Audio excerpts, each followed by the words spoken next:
Mattie McGrath speaking to the Tipperary Times on Thursday, June the 11th.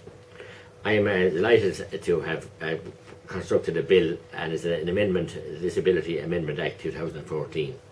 It's around the whole area of, I'm working with a wonderful organisation, Every Life Counts, a group of, mothers who have had their normal pregnancies and normal checks with the doctors and visits to, consultants to have scans, etc.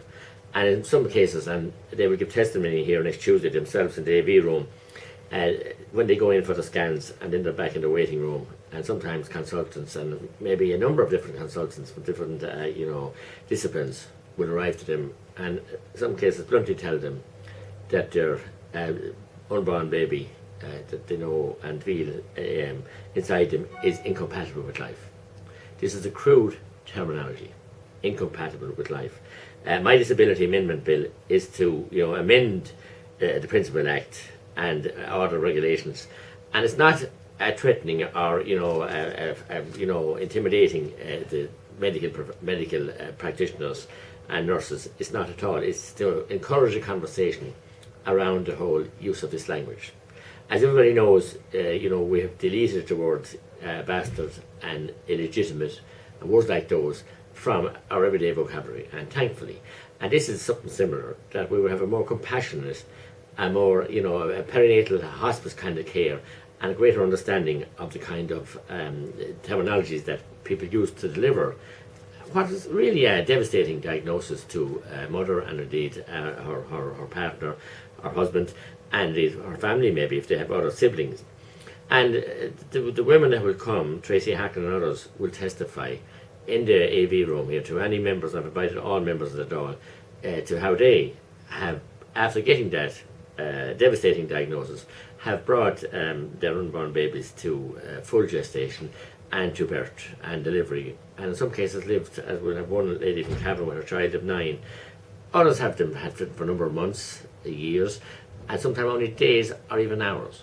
But they're so delighted to bring their pregnancy, much wanted pregnancy, to a full term and safe delivery, and they have the privilege of holding their newly born baby and their family, and it's powerful. They have some short videos made, and then in some cases, obviously, his lifespan has been very short, but they can have their baby christened if they so choose, and that's their religion and faith, and they can have their when their baby slips away, they can have a grieving process, a funeral, and a burial, and indeed a burial plot. So it's very, very important, I think, to try and amend this legislation. I've got strong offers of support. I seriously hope that nobody will oppose this. As I said, it's mainly to have a conversation with the medical and health professionals, that we change the terminology and we change how these unfortunate, devastating, diagnosis.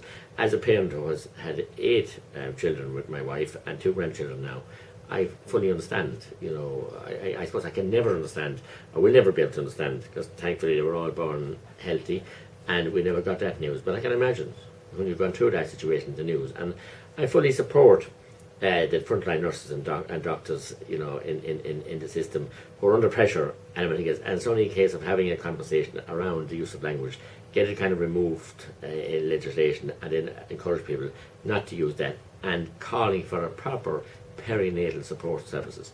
In some of these very busy hospitals, they don't even have the space and a proper accommodation to sit a mother, or expectant mother, and her husband, partner down to give them this news in a proper, area and a proper ambience, and let them deal with this. It's devastating news.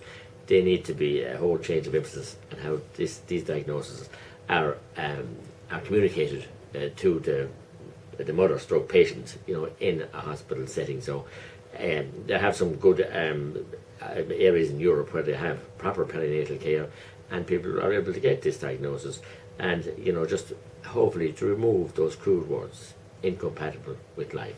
And that's my basic aim in the bill, and I thank the Every Life Counts, and for the support they've given me in drafting this legislation, and hopefully we will have a fruitful outcome.